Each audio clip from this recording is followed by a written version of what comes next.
Mi nombre es Mario Blanco Tascón, vengo de la Universidad de Valladolid, soy investigador predoctoral contratado allí en la universidad con un contrato de la propia universidad. Y bueno, pues mi tesis doctoral gira en torno a la noción de interpretación musical. En ese sentido, yo soy bastante novato en la cuestión de la perspectiva de género. Aprovecho estar aquí para decir que hasta ahora todos los temas que se han expuesto me parecen maravillosos, sobre todo la interdisciplinariedad, los distintos enfoques desde los que se puede abordar una problemática tan importante como es esta. Y bueno, pues realmente, gracias a que Magda insistió en un correo, por favor, mandad cosas, pues yo haciendo una revisión de los textos que había utilizado para la tesis doctoral, que ya digo que va por otros derroteros, pues vi que sí que se podía hacer, creo, una lectura claro de perspectiva de género, ¿no? También estudié guitarra allí en Valladolid, soy de esos estudiantes de conservatorio que no ha tocado nunca una pieza compuesta por una mujer, y además hasta hace muy poquito ni siquiera no lo había problematizado, con lo cual pues ya dice mucho acerca de lo mal que voy, para empezar. Bueno, la idea, el resumen de la comunicación sería hacer una reflexión crítica sobre los mecanismos culturales que han contribuido históricamente a la exclusión de las mujeres compositoras, y no solo poner el foco en la falta de visibilidad, que es un problema evidente, sino también en la estructura simbólica que ha subordinado a las mujeres, ¿no? y que en último término ha causado esa falta de visibilidad, ¿no? El punto de partida que tomo es la obra Emilio o de la educación de Rousseau, que muchos conoceréis. Esa obra en la que él, Rousseau expone pues, sus ideas pedagógicas de cómo hay que educar a Emilio, al varón, ¿no? y dedica el último libro, el quinto libro, a explicar cómo hay que educar a la mujer que le hemos prometido a Emilio, que es Sofía, y eso lo dice así. Y entonces, aquí es donde, todo lo que había dicho antes, de repente, se desvanece, ¿no? Cuando hablaba de Emilio, pues, Rousseau hace mucho hincapié en la primacía de la sensibilidad frente a la razón, en la importancia del juego dentro del aprendizaje, en la importancia de la libertad de movimientos y, tomar la naturaleza no solo como un entorno físico, sino como un principio normativo rector de la formación moral y afectiva del sujeto. Cuando empieza a hablar de Sofía, lo primero que dice es que, de la unión de los sexos en el acto sexual, Rousseau infiere, cito textualmente, la primera diferencia notable entre las relaciones morales de uno y otro, de Emilio y Sofía. El uno debe ser activo y fuerte, y el otro pasivo y débil. A continuación dice, establecido este principio, se deduce que el destino especial de la mujer consiste en agradar al hombre. Si recíprocamente el hombre debe agradarle a ella, es una necesidad menos directa. El mérito del varón consiste en su poder, y solo por ser fuerte agrada. Convengo en que esta no es la ley del amor, pero es la ley de la naturaleza, más antigua que el amor mismo. Incluso, de lleno, va por todas. Entonces, él mismo dice más adelante que el destino de la mujer es agradar y ser subyugada, con esas palabras literalmente. Y entonces, llevándolo ya al terreno musical, Rousseau, al contrario que otros pensadores de su época que decían que era mejor no enseñarles música a las niñas, dice, yo creo que sí que es bueno enseñarles música. Ahora, ¿para qué hay que enseñarles música? Pues para que cuando estén casadas, pues hagan la convivencia agradable para el marido y que les puedan divertir. De hecho, y hay un punto más, creo que es el punto importante, es que el problema está en que hemos llevado al extremo los placeres del entretenimiento, ¿no? Al extremo artístico. Todo lo hemos tecnificado mucho. Y dice, no hay que enseñarles ¿es necesario enseñar escritura para enseñar a cantar? No, basta con que canten con gusto, sepan acompañarse, pero que no sepan música, que no sepan lenguaje musical. Es decir, que no sean capaces, digamos, de sacar la expresión musical del ámbito doméstico, del ámbito privado, que no puedan escribir obras, por ejemplo, ¿no? En este sentido, aquí leo la cita textual: las habilidades agradables se han convertido en demasiado artísticas y se han generalizado en exceso. Todo lo hemos puesto en máximas y preceptos y hemos convertido en fastidio para las muchachas lo que debería servirles de diversión y juego. El arte de cantar y el de la música escrita son inseparables. No es posible hacer flexible la voz y ajustarla, aprender a cantar con gusto e incluso acompañarse sin conocer ni siquiera una nota. se ajusta el mismo género de canto a todas las voces, el mismo se adapta a todas las inteligencias. Nadie me hará creer que las mismas posturas, los mismos pasos, los mismos movimientos, los mismos ademanes, los mismos bailes le convengan a una morenita viva y salada igual que a una hermosa rubia alta y de ojos serenos. Así, cuando veo a un maestro que da las mismas lecciones a las dos, digo, este hombre sigue su práctica, pero no entiende ni una palabra de su arte. En definitiva, esto ya es mío, aprender sí, pero sin saber realmente qué se está haciendo, condenando lo aprendido al ámbito de lo privado e impidiendo el acceso a lo público. En este marco, la música no es para la mujer un medio de expresión ni, por supuesto, un campo para la invención artística, sino un simple adorno acotado a su rol social, doméstico, privado y agradable. En este sentido, también encuentro una relación, sobre todo en lo que tiene que ver con esta subordinación de la mujer, en la representación literaria que hace Hoffmann de las figuras femeninas que aparecen en sus cuentos de música y músicos. Escribió varios cuentos de temática musical y en ellos llama bastante la atención cómo aparece representada la mujer, ¿no? Porque aunque traía dos ejemplos en los que no me voy a detener mucho por cuestiones de tiempo, uno es el cuento Don Juan, titulado así en español, y el otro La Fermata.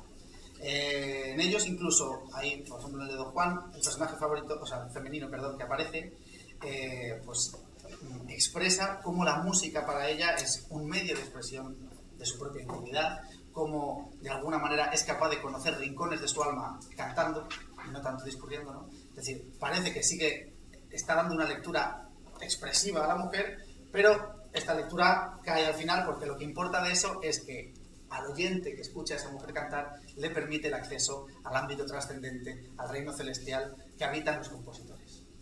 Y es lo que acaba pasando también en el cuento de La Fermata. Hay dos personajes femeninos y los dos simplemente son, digamos, quedan dibujados bajo la figura de la musa y por lo tanto del símbolo, no del sujeto, ¿vale? De hecho, bueno, en el cuento de Don Juan, traigo aquí una pequeña frase. Hay un momento hacia el final que el protagonista, un varón, cree escuchar la voz de la actriz, del personaje femenino. Y entonces, ya digo que lo que toma importancia es el núcleo del cuento, es esta parte. Ábrete, lejano y desconocido reino de los espíritus, lleno de maravillas, donde un inefable dolor celestial, como la alegría indescriptible, llena de manera exorbitante el alma encantada. Ábrete para mí, no para ella, ¿no? Ella, digamos, me permite a mí este acceso. La belleza de la expresión musical, en este caso de la actriz, no adquiere valor por sí misma como revelación de su propia alma, sino en la medida en que permite o impulsa la trascendencia del valor. Realmente esta concepción de la mujer ha sido, digamos, tradicional en la historia, ¿no? Y un ejemplo muy claro se ve en la leyenda, el mito, el relato del juicio de Friné, que está muy plasmado en el cuadro de Jean-Léon Gérôme, Friné ante el Areópago, ¿no? Friné, una cortesana de la antigua Grecia, acusada de impiedad, está perdiendo el juicio. Este es el relato que ha llegado, porque hay varios relatos. El que ha llegado es que está perdiendo el juicio y entonces su abogado, como ya no ve otra salida, lo que hace es desnudarla delante de los jueces para que vean que semejante belleza no puede ser impía. O sea, acusar de impiedad a Friné sería prácticamente acusar de impiedad a los propios dioses que han creado a esa belleza, ¿no? Entonces, al final, existen otros relatos que dicen que realmente Friné habló uno por uno con todos los jueces, pero ese no es, digamos, no es la lectura, no es el relato que más se ha extendido, que más nos ha llegado, ¿no? Entonces vemos cómo efectivamente la mujer parece que queda subordinada a ese acceso, es permitir el acceso a la trascendencia al valor, ¿no? Y en ese sentido, más allá de relatos ficcionales o de las ideas pedagógicas de Rousseau, me interesaba poner esto con un ejemplo concreto que ya ha salido en la sesión de la mañana, que es el de Clara Wieck-Schumann, porque en los diarios y cartas de Clara Schumann se percibe cómo ella interioriza esa lógica simbólica que la subordina. Por un lado, la frase yo creo que es una de las más conocidas, en la que ella, como mujer, dice que no puede componer, ¿no? Escribe esto: una vez creí que tenía talento para componer, pero he renunciado a esa idea. Una mujer no debe desear componer. Nunca ha habido ninguna capaz de hacerlo. Pretendo ser yo la única. Sería arrogante pensarlo. Eso fue algo con lo que solo mi padre me tentaba en otros tiempos, pero pronto dejé de creer en ello. Que Robert Schumann siga creando, eso siempre debe hacerme feliz. Sin embargo, en otros momentos, en su diario, ella expresa una tremenda satisfacción por el trabajo creativo. Escribe en otro momento: en verdad no hay mayor placer que haber compuesto algo y después escucharlo. Y otra cita de su diario: no hay nada que supere la alegría de la actividad creativa, aunque solo sea por esas horas de olvido de uno mismo en las que se respira únicamente en el reino de los sonidos. El propio Robert Schumann escribe también lo siguiente: Clara ha escrito varias piezas breves que muestran una invención musical y delicada que nunca antes había alcanzado. Pero tener hijos y un marido que vive siempre en el reino de la imaginación no es compatible con la composición. No puede trabajar de forma regular y a menudo me preocupa pensar cuántas ideas profundas se pierden porque no puede desarrollarlas. Pero la propia Clara sabe que su principal ocupación es ser madre y creo que es feliz en esas circunstancias y que no desearía que fueran distintas. Y llegamos aquí al punto central de la comunicación, que es esa construcción simbólica de la mujer, que no solo permea el pensamiento de la época, digamos, de manera externa, sino que es interiorizado por las propias mujeres, en este caso por Clara Schumann, en la construcción de su propio yo, ¿no? Y con esto, ya por ir cerrando, conecto con algunos de los planteamientos de Victoria Camps en el libro El siglo de las mujeres, que es un libro maravilloso, porque además es súper cortito, muy claro, y cada línea vale oro en ese libro. El cuarto capítulo de ese libro se titula precisamente La construcción del yo, ¿no? Y en él Camps pone de relieve cómo a la mujer solo se le ha permitido comprenderse a sí misma precisamente desde su condición de mujer. En la construcción del yo, dice Camps, el individuo requiere de ciertas identidades, digamos, previas, ciertos atributos, ciertas realidades, ciertos espacios con los que puede identificarse a lo largo de su vida. Sin embargo, en el caso de la mujer, estas identidades se reducen a una sola: el hecho de ser mujer. El resto de las características por medio de las cuales el varón puede construir su propio yo desaparecen en el caso de la mujer para tomar su género como único rasgo identitario. Al no existir esas identidades con las que construir una vida, la mujer queda privada en consecuencia, y estas son palabras de Victoria Camps, de la posibilidad de elegir lo que quería ser, es decir, privada de autonomía. Este análisis, y ya voy concluyendo, estas son las conclusiones, nos invita a sospechar de algunas nociones muy presentes en la teoría de las artes, como son las de genio, de obra y la de autoría. La construcción de estas nociones se elaboró sobre los fundamentos de esa lógica simbólica que rechazaba la condición de sujeto para las mujeres, obligándolas a interiorizar una identidad estrictamente colectiva, la de ser mujer, e impidiéndolas abrazar características identitarias que las reafirmaran como individuos autónomos. En todas ellas podemos encontrar el mismo factor común, todas esas nociones, quiero decir. El factor común es esa supuesta falta de racionalidad de la mujer en comparación con el hombre. Por ejemplo, en la noción de genio, y vamos a un caso concreto, la noción de genio para Schopenhauer era aquel individuo capaz de liberar las capacidades reflexivas de los intereses de su propia voluntad, tarea que él mismo dice que es imposible para una mujer. Las obras, entendidas como el resultado de la actividad creativa del genio en su acceso a ese ámbito trascendental, tan solo incorporan a la mujer bajo la figura de la musa, que hemos visto antes.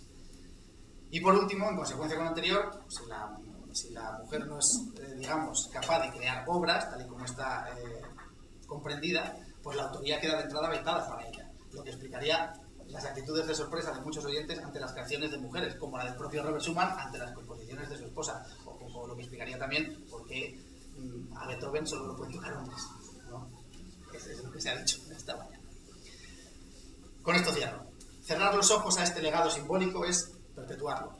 Repensar estas categorías desde una perspectiva crítica no implica desecharlas en sí mismas, sino interrogarlas en su origen histórico, en sus exclusiones y en sus efectos. Solo así podremos imaginar una historia de la música y del arte en la que la pluralidad de sujetos no sea una excepción que sorprende, sino una condición de posibilidad reconocida y compartida. Muchas gracias.